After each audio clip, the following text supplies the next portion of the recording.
Marzo de 2026. Aeropuerto de La Guardia.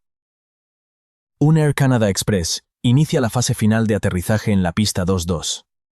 Mientras el tren de aterrizaje se despliega, un camión de bomberos del servicio de emergencia cruza el umbral de la pista con autorización previa de la torre. Un fallo crítico en la cadena de comunicaciones sitúa a la aeronave y al vehículo en el mismo punto del asfalto neoyorquino. La tecnología de vigilancia de superficie ASDEX, diseñada para evitar incursiones, no emite la alerta a tiempo para prevenir una maniobra de escape desesperada a escasos metros del suelo. Washington, D.C., 2025. El sector de aproximación del Potomac pierde la separación reglamentaria entre dos aeronaves en una de las zonas de exclusión más restringidas del mundo. El control de tráfico aéreo de los Estados Unidos enfrenta su crisis de saturación más grave en una década. Estas son las transcripciones, la telemetría y las decisiones que quebraron la seguridad del espacio aéreo más vigilado del planeta. El fallo de comunicación en la pista 22 de La Guardia es el síntoma final de un sistema de control operando al límite.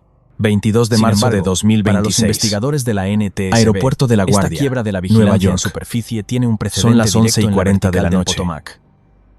Un Bombardier CRJ en 2000 de Air Canada Express acaba de tomar tierra en la pista 04 después de un vuelo rutinario desde Montreal, con 72 pasajeros a bordo. Y un helicóptero UH-60 la velocidad disminuye con normalidad sobre el asfalto mojado del río. El aterrizaje ha sido perfecto.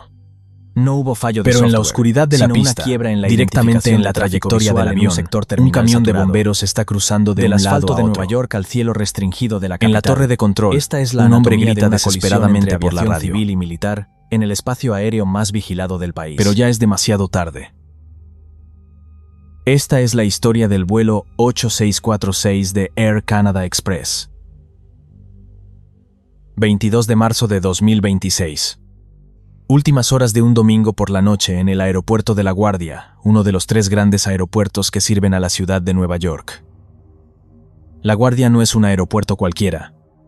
Situado en el barrio de Queens, prácticamente rodeado de agua por 3 lados, es conocido en la industria aérea por tener algunas de las pistas más cortas y las aproximaciones más complicadas de cualquier aeropuerto comercial de Estados Unidos. Sus pistas, diseñadas en una época en que los aviones eran más pequeños y más lentos, obligan a los pilotos a realizar maniobras de precisión que no se exigen en otros aeropuertos de tamaño comparable.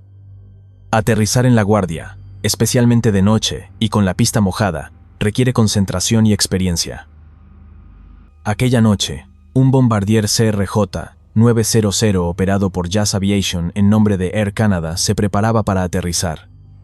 El vuelo 8646 había despegado de Montreal con 72 pasajeros y 4 miembros de tripulación a bordo. Era una ruta habitual, un trayecto corto que las aerolíneas regionales operan varias veces al día entre Canadá y Nueva York. El CRJ-900 es un avión regional de fuselaje estrecho, con capacidad para unos 90 pasajeros en configuración estándar. Es una aeronave fiable, utilizada por decenas de aerolíneas regionales en todo el mundo. Jazz Aviation, la filial regional de Air Canada, operaba una flota significativa de estos aparatos para cubrir las rutas de menor densidad de la red de Air Canada. En la cabina de mando se encontraban los 2 pilotos. 2 experimentados aviadores que conocían esta ruta a la perfección. El capitán Antoine Forrest y el primer oficial Mackenzie Gunter estaban a punto de completar un aterrizaje rutinario que probablemente habían realizado cientos de veces. El capitán Antoine Forrest, originario de Quebec, había alimentado su pasión por volar desde los 16 años, construyendo una carrera que lo llevó a Jazz Aviation en 2022. Sus familiares lo recuerdan como alguien totalmente dedicado a su profesión. El primer oficial Mackenzie Gunter, por su parte, era el pilar de apoyo en la cabina de mandos, un primer oficial meticuloso y dedicado.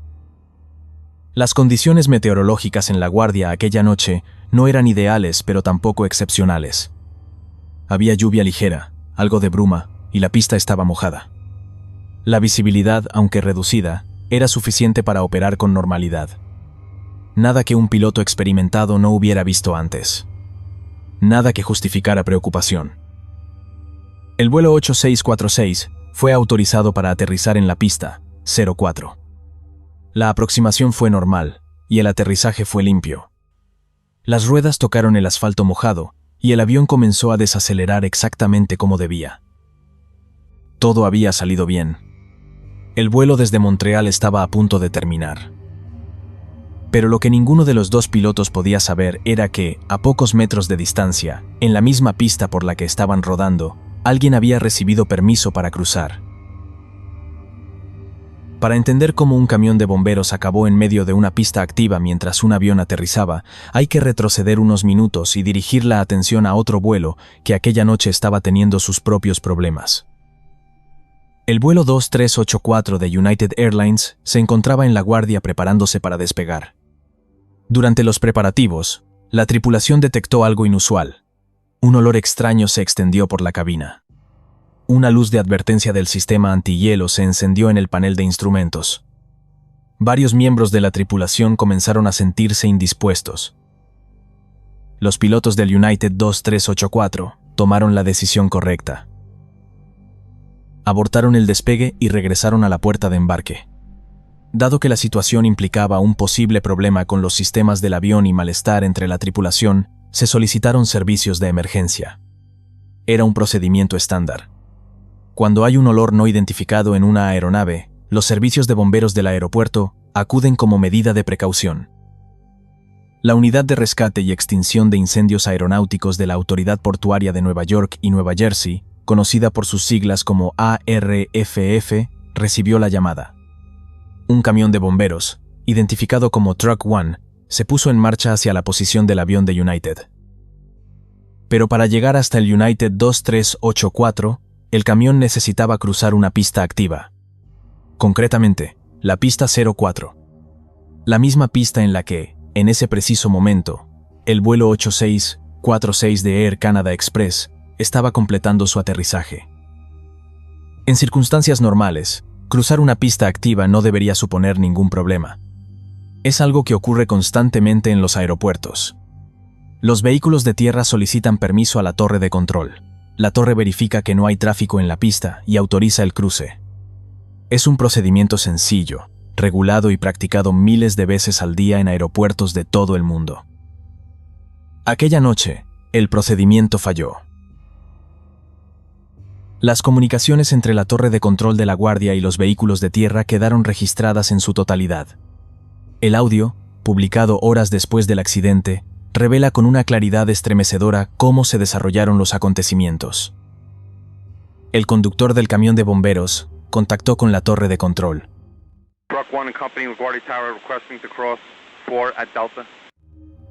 El camión solicitaba permiso para cruzar la pista 04 por la calle de rodaje Delta. El controlador aéreo respondió: permiso concedido. El camión podía cruzar. El conductor confirmó la autorización. Y comenzó a cruzar la pista. Lo que ocurrió a continuación dura apenas unos segundos en el audio. Pero esos segundos contienen una de las secuencias más angustiosas que se pueden escuchar en una grabación de control de tráfico aéreo. El controlador, aparentemente, se dio cuenta de que había cometido un error. El vuelo 8646 de Air Canada Express ya estaba en la pista. Ya había aterrizado. Estaba rodando por la misma pista que acababa de autorizar al camión a cruzar. Primero se dirigió a otro avión. Frontier 4195 to stop there, please. Y acto seguido, sin apenas pausa, comenzó a gritar. Stop. Pero la forma en que el controlador emitió las órdenes generó una confusión que resultaría fatal.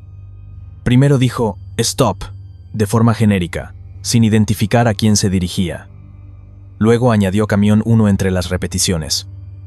Para el conductor del camión, que acababa de recibir autorización para cruzar apenas unos segundos antes, la sucesión de órdenes era confusa. El primer stop parecía dirigido a Frontier. Los siguientes se acumulaban unos sobre otros sin claridad.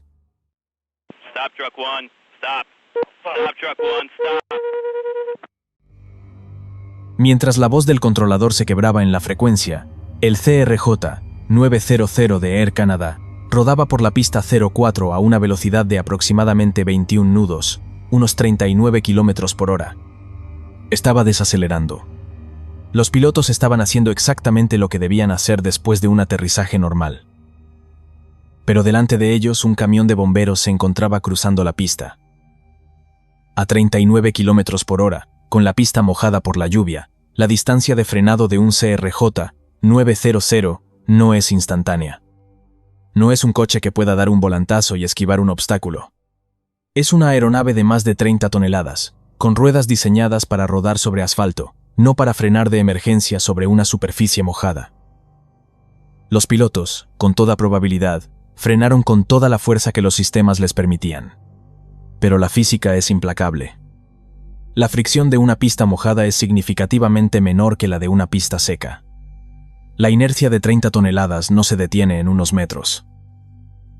El Bombardier CRJ-900 colisionó con el camión de bomberos de la autoridad portuaria. El impacto se concentró en la parte delantera de la aeronave.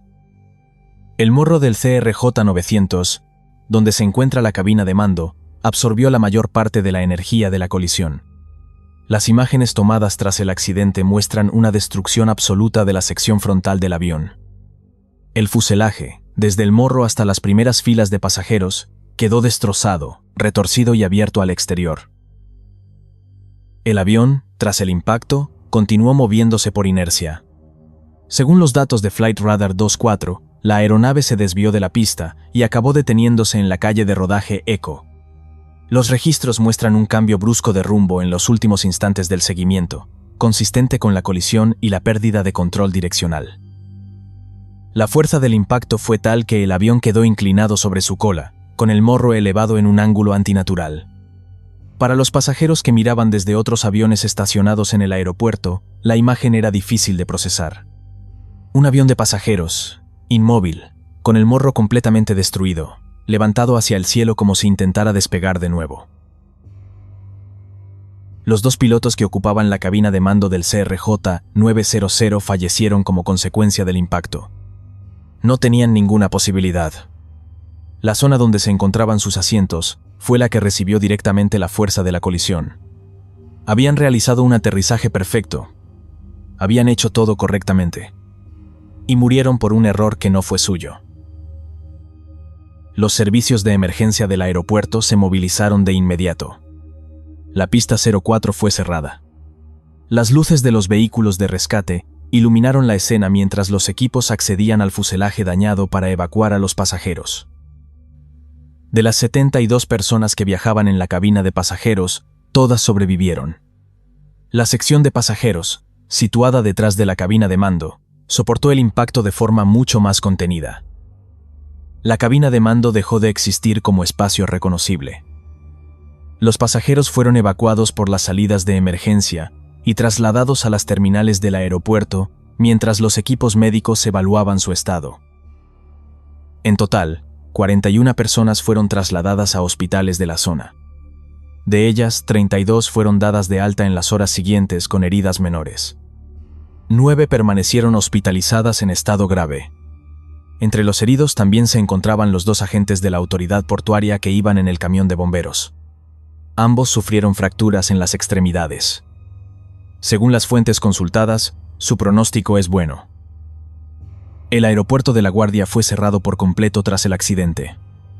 Ningún vuelo pudo aterrizar ni despegar hasta al menos las 2 de la tarde del día siguiente. Los vuelos fueron desviados a los aeropuertos John F. Kennedy y Newark, generando un caos logístico que se extendió durante los días siguientes. Los pasajeros de otros vuelos que se encontraban en el aeropuerto en el momento del accidente presenciaron la escena desde las ventanillas de sus aviones. Los tripulantes del vuelo del Frontier 4195, que habían escuchado toda la secuencia por radio, contactaron con el controlador tras el accidente. Lo que el controlador les dijo quedó grabado en el audio. Frontier 4195, I got the word that we're going to be closed for a little while. If you want prepare to return to the ramp, let me know. Yeah, we got stuff in progress for that, man. That wasn't good to watch. Yeah, I know I was here. I tried to reach out to my stuff, and we were dealing with an emergency earlier, and I messed up. Estábamos gestionando una emergencia y la cagué. La respuesta de la tripulación de Frontier intentó ser compasiva. No, man, you did the best you could. No, hiciste lo mejor que pudiste. Al momento de producir este vídeo, la Junta Nacional de Seguridad en el Transporte, la NTSB, ha enviado un equipo de investigación al lugar del accidente. La presidenta de la NTSB, Jennifer Homendy, se ha desplazado personalmente a La Guardia junto con el miembro de la Junta John DeLew. El secretario de Transporte, Sean Duffy, también ha confirmado su presencia en el aeropuerto. No existe aún un informe preliminar ni conclusiones oficiales sobre las causas del accidente. Lo que sigue es un análisis basado en los hechos conocidos y en las comunicaciones de tráfico aéreo publicadas, no una conclusión definitiva. Los hechos disponibles apuntan a una secuencia de factores que, combinados, resultaron fatales. El primero es la autorización del controlador. El controlador de tráfico aéreo autorizó al camión de bomberos a cruzar la pista 04 en un momento en que el vuelo 8646 estaba aterrizando o acababa de aterrizar en esa misma pista. Truck 1 and Company LaGuardia Tower requesting to cross 4 at Delta. Truck 1 Company, cross 4 Delta. Los motivos por los que el controlador concedió esa autorización no se conocen con certeza. Es posible que, en medio de la gestión simultánea de la emergencia del United 2384, del aterrizaje del Air Canada y del tráfico de otros aviones, perdiera momentáneamente la conciencia de la situación. El segundo factor es la comunicación confusa. Cuando el controlador se dio cuenta de su error, emitió una serie de órdenes de detención que resultaron ambiguas. La repetición frenética de stop, sin una identificación clara e inmediata del destinatario, mezclada con la orden al Frontier, pudo haber retrasado la reacción del conductor del camión. En las comunicaciones aeronáuticas, la claridad y la precisión son fundamentales. En una situación de emergencia, la urgencia puede comprometer esa claridad. El tercer factor es la responsabilidad del conductor del camión. Independientemente de la autorización recibida de la torre, cualquier persona que cruza una pista activa tiene la obligación de verificar visualmente que la pista está libre antes de iniciar el cruce. Es un principio básico de las operaciones en plataforma. La autorización del controlador no exime al conductor de su propia responsabilidad de confirmar que no hay tráfico en la pista. La visibilidad aquella noche, aunque reducida por la lluvia y la bruma, era suficiente para ver las luces de aterrizaje de un avión en aproximación o en la pista. En cuanto a los pilotos del CRJ-900, no pudieron hacer nada. Un avión regional de más de 30 toneladas, rodando sobre una pista mojada, no puede detenerse instantáneamente al encontrar un obstáculo inesperado en su camino. Frenar con la máxima fuerza sobre asfalto mojado aumenta la distancia de frenado significativamente. Intentar esquivar el camión saliendo de la pista habría supuesto un riesgo aún mayor. El tren de aterrizaje se habría colapsado al salir del pavimento. El avión podría haber volcado o incendiarse, y las consecuencias para los 62 pasajeros podrían haber sido mucho peores. Los pilotos hicieron lo único que podían hacer, frenar. Y no fue suficiente. Lo que ocurrió en La Guardia la noche del 22 de marzo de 2026 es lo que en la industria aeronáutica se conoce como una incursión en pista. La presencia no autorizada o inesperada de un vehículo, una persona o una aeronave en una pista activa. Es uno de los riesgos más graves que existen en las operaciones aeroportuarias. Y es un problema que la NTSB lleva años señalando como una de las mayores amenazas para la seguridad aérea en Estados Unidos. Unas semanas antes, analicé en el canal la colisión en el Potomac, otro accidente en el que un error en la gestión del tráfico aéreo tuvo consecuencias fatales. La incursión en pista de La Guardia se suma a una lista creciente de incidentes que plantean preguntas serias sobre la capacidad del sistema para evitar que errores humanos se conviertan en tragedias. La investigación de la NTSB determinará con precisión qué falló y por qué. Se analizarán las comunicaciones, los protocolos, la carga de trabajo del controlador, las condiciones del aeropuerto, el estado del camión y la secuencia exacta de eventos. Cuando ese informe se publique, lo analizaré en detalle en este canal. Pero lo que ya sabemos es suficiente para comprender la magnitud de lo ocurrido. 2 pilotos despegaron de Montreal aquella noche para realizar un vuelo de rutina. aterrizaron en LaGuardia de forma impecable. Hicieron todo bien. Cada procedimiento, cada lista de verificación, cada maniobra fue ejecutada correctamente. Y aún así, no volvieron a casa. Porque en la misma pista donde acababan de aterrizar, un camión había recibido una autorización que nunca debió concederse. Y en los pocos segundos que mediaron entre el error y la colisión, ni las palabras desesperadas del controlador ni los frenos del avión pudieron evitar lo inevitable. En el audio que quedó grabado aquella noche, hay un momento que resulta especialmente difícil de escuchar. No es el grito del controlador pidiendo que se detengan. No es el silencio que sigue a la colisión. Es la frase que el controlador pronuncia minutos después, cuando la magnitud de lo ocurrido ya es irreversible.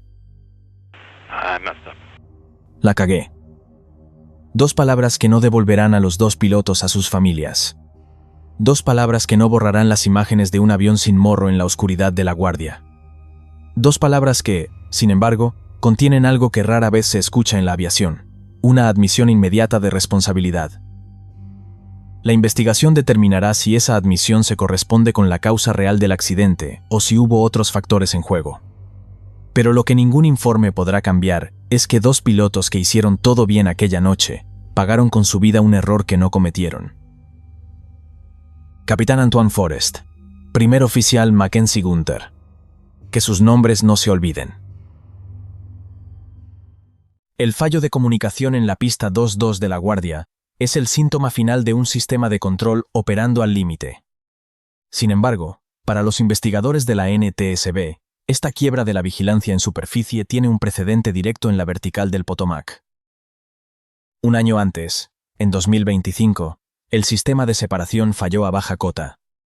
Un CRJ-900, en fase de aproximación, y un helicóptero UH-60 Black Hawk, en tránsito por el corredor del río, entraron en curso de colisión. No hubo fallo de software, sino una quiebra en la identificación de tráfico visual en un sector terminal saturado. Del asfalto de Nueva York al cielo restringido de la capital, esta es la anatomía de una colisión entre aviación civil y militar en el espacio aéreo más vigilado del país. Las luces de navegación de un CRJ-700 se reflejan sobre el cauce oscuro del río Potomac. El vuelo 5342, operado por PSA Airlines, como vuelo de American Airlines, está ejecutando el último viraje hacia la pista 33 del Aeropuerto Nacional Reagan. Es noche cerrada sobre Washington, D.C. La tripulación vuela manualmente, sin piloto automático, siguiendo referencias visuales en la ciudad más protegida del mundo. A menos de 1 kilómetro de distancia, oculto por el resplandor de los edificios gubernamentales, un helicóptero Black Hawk UH-60L del ejército se desplaza por la ruta de helicópteros 4.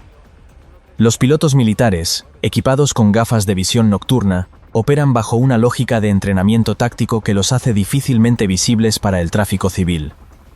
2 filosofías de vuelo, operando bajo protocolos diferentes, están a segundos de ocupar el mismo espacio aéreo. En la torre de control, un controlador gestiona simultáneamente helicópteros y aviones comerciales, usando frecuencias de radio separadas. Los pilotos del avión no pueden escuchar a los del helicóptero, y los del helicóptero no pueden escuchar a los del avión. Solo el controlador escucha a ambos. Y en este momento crítico, una transmisión de radio bloqueada impedirá que una instrucción vital llegue a su destinatario. Esta es la historia de la colisión sobre el Potomac, entre el vuelo 5342 de American Airlines y un Black Hawk del ejército. 29 de enero de 2025. Aeropuerto Dwight Eisenhower, en Wichita, Kansas. Un Bombardier CRJ-700, con matrícula November 709 Papa Sierra, se prepara para un vuelo rutinario hacia Washington, D.C. Al mando se encuentra un capitán de 34 años. Tiene 3.950 horas de vuelo totales, de las cuales 3.024 han sido en el CRJ-700. A su derecha, el primer oficial de 28 años cuenta con 2.469 horas totales, 965 en el CRJ-700. Es la primera vez que el capitán y el primer oficial vuelan juntos. Ninguno de los dos sospechaba que, apenas unas horas después, su experiencia se enfrentaría a un escenario que el diseño del espacio aéreo sobre el Potomac ya había vuelto inevitable. A las 18 horas y 38 minutos, el vuelo 5342 despega de Wichita. A bordo viajan 70 pasajeros, 2 pilotos y 2 asistentes de vuelo. Simultáneamente, a 1.500 kilómetros al este, en el campo aéreo del ejército Davison, en Fort Belvoir, Virginia, una tripulación militar se prepara para un vuelo de evaluación nocturna.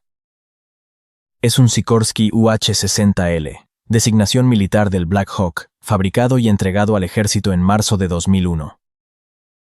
El helicóptero ha acumulado 4.803 horas de vuelo. La tripulación consta de 3 personas. En el asiento izquierdo se encuentra la piloto, de 28 años y rango de capitán del ejército. Acumula 454 horas de vuelo totales, 326 en el UH-60L, y 136 horas con gafas de visión nocturna. En el asiento derecho del Black Hawk se encontraba el piloto instructor, un oficial técnico jefe de segunda clase, de 39 años, responsable de supervisar la maniobra en ese sector crítico del Potomac. Acumulaba 968 horas totales, 301 en el Black Hawk. Tiene 12 horas de experiencia usando gafas de visión nocturna. En la parte posterior, ocupando el puesto de jefe de tripulación izquierdo, se encontraba un sargento de Estado Mayor de 28 años. Su hoja de servicios registraba 1.149 horas de vuelo totales, con apenas 186 horas de experiencia específica en el UH-60L. El plan de vuelo es una evaluación anual de estandarización usando gafas de visión nocturna. Despegarán de Davison, realizarán aterrizajes en sitios en Virginia y Maryland, luego transitarán el espacio aéreo de Washington, D.C. por las rutas de helicópteros 1 y 4 antes de regresar a Davison. Son las 18 horas y 45 minutos cuando el Black Hawk despega. Lleva el indicativo PAT-25, Transporte Aéreo Prioritario Vuelo 25. A las 20 horas 30 minutos, el CRJ pasa al sur del Aeropuerto Internacional Dulles, a unas 20 millas náuticas, 37 kilómetros, al oeste del Aeropuerto Nacional Ronald Reagan de Washington. Comienza a girar hacia el sur, preparándose para una aproximación hacia el norte. La aproximación estándar al Ronald Reagan desde el oeste implica rodear la ciudad por el sur y luego volar hacia el norte siguiendo el curso del río Potomac. Esta aproximación existe por 2 razones críticas. Primera, minimizar el ruido sobre áreas residenciales, y segunda y más importante, evitar el espacio aéreo prohibido P-56, que protege la Casa Blanca y el Capitolio. A las 20 horas y 18 minutos, el helicóptero despega de Laytonsville en dirección hacia el sur, hacia Washington, D.C. A las 20 horas y 32 minutos, la piloto del helicóptero contacta con la torre de control del aeropuerto Ronald Reagan. Solicita transitar el espacio aéreo hacia Davison vía rutas de helicópteros 1 y 4. Es precisamente en torno a este momento cuando el instructor, quien hasta entonces era el piloto al mando, transfiere el control a la piloto. Él pasará a ser piloto monitoreando y a manejar las comunicaciones con la torre para el resto del vuelo. A las 20 horas 33 minutos y 16 segundos, el controlador solicita al helicóptero que active la función de identificación del transpondedor mediante la instrucción IDENT. Tras confirmar el contacto con el radar, surge el primer fallo crítico. Las comunicaciones presentan fuertes interferencias, y la tripulación no logra escuchar con claridad a la torre del aeropuerto Reagan. Esta estática persistente, presente en ambos sentidos, se convertirá en una trampa técnica que acompañará al Black Hawk desde ese momento. A las 20 horas 38 minutos y 30 segundos, el helicóptero alcanza Maryland, donde comienza la ruta de helicópteros 1. Está descendiendo desde 1.400 pies, 426 metros. Inicialmente gira al oeste, pero es una dirección equivocada. El instructor inmediatamente corrige, y el helicóptero gira hacia el este mientras continúa descendiendo, uniéndose a la ruta 1 hacia el sur, siguiendo el río Potomac a 800 pies, 243 metros. Mientras tanto, a las 20 horas 39 minutos y 10 segundos, el vuelo 5342 es autorizado por el control del tráfico aéreo para la aproximación visual a la pista 1 del aeropuerto Reagan. El capitán está pilotando manualmente, mientras el primer oficial monitorea los instrumentos. A las 20 horas 42 minutos y 42 segundos, el controlador proporciona información del viento y hace una pregunta que cambiará todo. ¿Pueden cambiar cambiar a la pista 33 para aterrizar? La tripulación del CRJ confirma el cambio de pista con el controlador. A las 20 horas 45 minutos y 27 segundos, el avión está a una altitud de aproximadamente 1.700 pies, 518 metros y 5 millas náuticas, 9 kilómetros, al sur del aeropuerto Reagan, mientras giran a la derecha, alejándose del curso del localizador de la pista 1. Mientras tanto, el helicóptero continúa hacia el sur por la ruta 1. A las 20 horas 43 minutos y 48 segundos, la piloto del Black Hawk informa: 300 pies. 91 metros. El instructor responde: te tengo a 400, buscando. Existe una discrepancia de 100 pies, 30 metros, en la lectura de sus instrumentos, que la tripulación no llega a discutir ni resolver en ese momento. A las 20 horas 44 minutos 27 segundos, mientras dejan atrás el Key Bridge, la cabina del Black Hawk se llena de instrucciones técnicas. El instructor advierte que están a 300 pies, unos 90 metros, y ordena el descenso inmediato a 200 pies. A las 20 horas 45 minutos 14 segundos, rozando el puente Memorial, el instructor corrige la maniobra. Mucho pedal derecho, señora. La piloto ajusta la guiñada para mantener la coordinación, pero la carga de trabajo es máxima. 16 segundos después, la orden es definitiva. Estás a 300 pies. Desciende. La respuesta de la piloto sella su destino. Descendiendo a 200 pies. A las 20 horas 46 minutos 2 segundos, el silencio en la radio se rompe con el primer aviso crítico de la torre.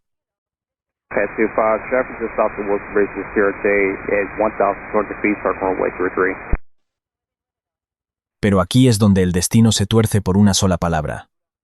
La grabadora de voz del Black Hawk revela una verdad incómoda. Los pilotos militares no escucharon la transmisión completa. Lo que llegó a sus cascos fue: Pad 25, tráfico al sur del puente Wilson. Es un CRJ a 1200 pies para pista 33. Falta una palabra clave. Circulando. Esa omisión es clave, ya que para pista 33 sugiere un avión en aproximación final directa, pero circulando advierte de una maniobra compleja donde el avión puede aparecer desde cualquier ángulo. El instructor, confiado, responde de inmediato. El controlador aprueba la petición, transfiriendo legalmente toda la responsabilidad de no chocar a los hombros de los pilotos. En ese instante, mientras el helicóptero cruza el Tidal Basin, el American 5342 se encuentra a 6,5 millas náuticas al sur, 12 kilómetros. En la oscuridad total de Washington, es solo una de las 5 luces que convergen hacia el aeropuerto. El instructor ha reportado tener el tráfico a la vista, pero el informe final de la NTSB confirma la sospecha más amarga. Estaba viendo el avión equivocado. El American 5342 está ejecutando una aproximación circulando hacia la pista 33, un viraje hacia el norte que lo sitúa, sin saberlo, en rumbo de colisión con el Black Hawk. El helicóptero rodea Haines Point por la ruta 4, y según las cartas, el techo máximo aquí es de 200 pies, 60 metros, para evitar el tráfico comercial. Sin embargo, el análisis de datos posterior revela la cruda realidad. Volaban entre 320 y 370 pies, entre 97 y 112 metros. Estaban muy por encima del límite, invadiendo el espacio aéreo comercial. ¿Por qué los pilotos militares cometieron un error tan básico? La respuesta está en la física. Su helicóptero UH-60L estaba configurado con el sistema ESSS y tanques externos, unas estructuras laterales diseñadas para llevar tanques de combustible adicionales. Los tanques externos distorsionan el flujo de aire y engañan al altímetro, provocando que marque una altura incorrecta. El resultado fue una trampa invisible. Sus altímetros les decían que estaban a 200 pies, cuando en realidad estaban ascendiendo hacia la trayectoria del American Eagle. El informe final es demoledor. El ejército conocía este efecto, pero nunca entrenó a sus tripulaciones para corregirlo. A las 20 horas 47 minutos 29 segundos, la cabina del vuelo 5342 es un modelo de profesionalidad. Mientras el CRJ-700 vira a la izquierda para encarar la pista 33, una voz automatizada anuncia: 500 pies. El primer oficial responde al instante: tengo 2 blancos y 2 rojos. Es la confirmación de que están perfectamente alineados con las luces PAPI y están en la senda de planeo ideal. Las luces PAPI son como un semáforo de precisión situado al borde de la pista que guía al piloto durante el descenso. Funcionan por colores. Si hay 4 luces blancas, estamos demasiado altos. Si hay 4 rojas, estamos muy bajos. El objetivo es ver 2 blancas y 2 rojas, la señal visual de que el avión está en la senda de planeo perfecta para aterrizar. A las 20:47:33, las pantallas de radar en la torre de control del aeropuerto Reagan se tiñen de urgencia cuando el sistema activa automáticamente una alerta de conflicto, indicando que solo restan 26 segundos para un posible impacto entre las 2 aeronaves. 6 segundos más tarde, el controlador contacta con el Black Hawk, preguntando con voz tensa si tienen el CRJ a la vista.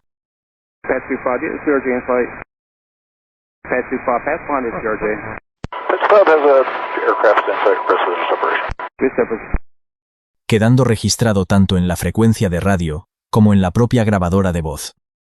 En ese mismo instante, mientras el avión desciende a una altitud de 448 pies, 136 metros, la tripulación recibe el aviso acústico del sistema TCAS, con el mensaje Traffic, traffic, traffic. Un momento crítico donde los pilotos mantienen la mirada fuera de la cabina buscando la amenaza en la oscuridad, sin llegar a discutir verbalmente la alerta, mientras el margen de maniobra se agota. El problema reside en que, a través de las gafas de visión nocturna, las luces de navegación de los aviones comerciales se convierten en puntos verdes monocromáticos que se mezclan con el denso resplandor de la ciudad, lo que impide al instructor identificar positivamente al vuelo 5342. Basándose en una expectativa incorrecta de dónde debería estar el avión, un error reforzado por la falta de la palabra circulando en las comunicaciones previas, el instructor ordena a la piloto a las 20:47:53 que vire un poco hacia la izquierda, creyendo que el tráfico está en otra posición. Esta maniobra coloca al Black Hawk, que vuela a 266 pies, 81 metros, directamente en la trayectoria de aproximación final del American Eagle 5342, que se está nivelando apenas unos metros por encima de ellos. En los últimos instantes, mientras el helicóptero mantiene un ligero alabeo hacia la izquierda a solo 278 pies de altitud, 84 metros, el capitán del American detecta la silueta del helicóptero y realiza un movimiento desesperado tirando de la columna de control con toda su fuerza, para elevar el morro de 3 a 11 grados en menos de un segundo. A las 20:47:59, con el avión inclinado 11 grados en un intento extremo por superar el obstáculo a solo 313 pies del agua, 95 metros, se registra el impacto violento que cercena los rotores del Black Hawk y provoca una desaceleración masiva en el fuselaje del American.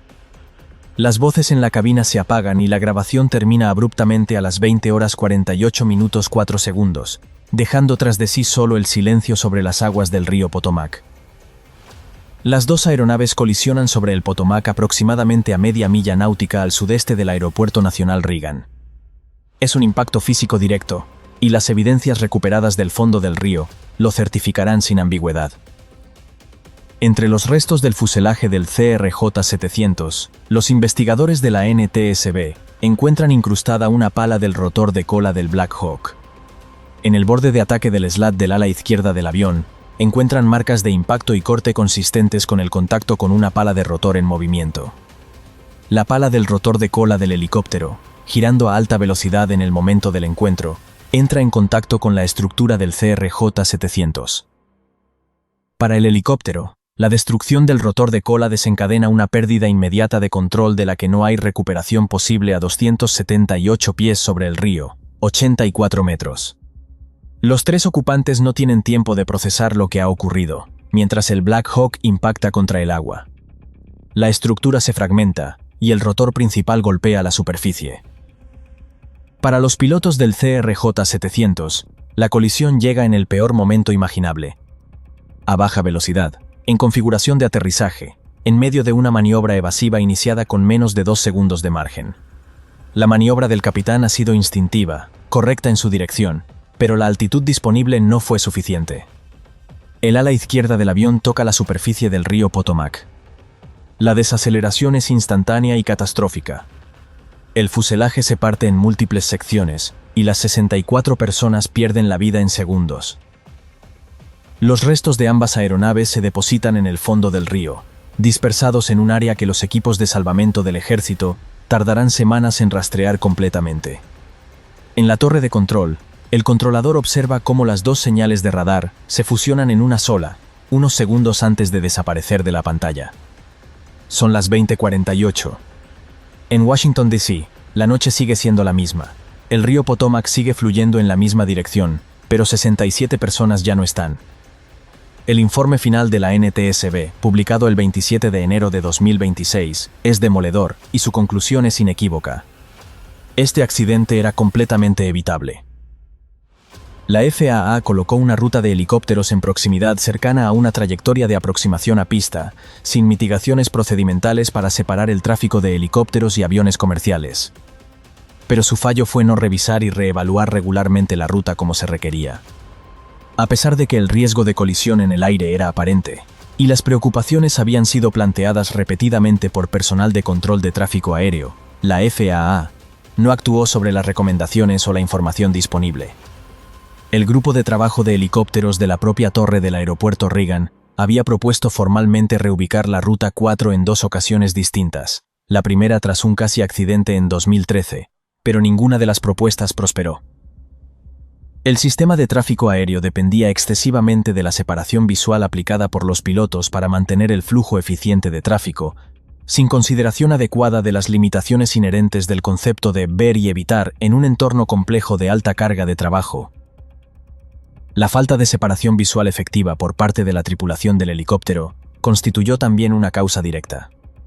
Debido a la recepción de radio degradada, la tripulación no recibió información sobre la aproximación circular del avión a una pista diferente, lo que reforzó una expectativa incorrecta de que el avión no representaba conflicto.